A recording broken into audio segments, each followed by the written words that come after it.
This fall I'll be teaching a class on it's called computing and journalism, and it's basically looking at the the way that computers have influenced and changed the way journalism works. Computational journalism is kind of the intersection between computers and journalism. So when computers are being used for purposes related to journalism, people get involved much earlier on in the process in creating the news. There's many examples. I was just looking up, there's a website called Spot Us. I don't know if you've heard of them. They are in the Bay Area. They produce a bunch of news in the Bay Area. Individual readers can contribute to fund specific stories. You can say, I want to give $10 to that reporter to write that story. And once enough money gets given, then that story gets written. So this is an interesting new kind of business model for funding journalism. The field of journalism has, I think partially because it's been kind of struggling as a field, has actually gone farther along in that area than most other fields have. I do not have a background in journalism. I've never worked as a journalist.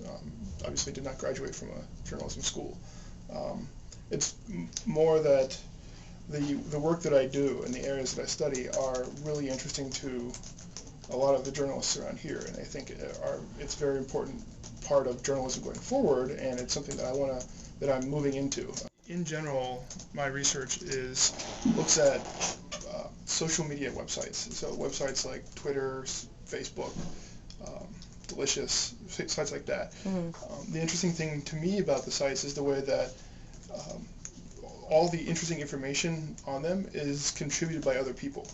So the way I choose to use the site, what I choose to put on the site, whether I type in my breakfast as a Twitter message or type in information about the World Cup as a Twitter message, that influences the way other people actually, what they get out of the site, how useful it is to them. So that's that kind of interplay between creating content, putting it on the internet, and consuming it, because it's the same people doing both. That interplay is really what I study. And what I want to do in kind of longer term is learn how to build better systems where we can kind of influence and shape what information gets created and therefore how useful it is in the future.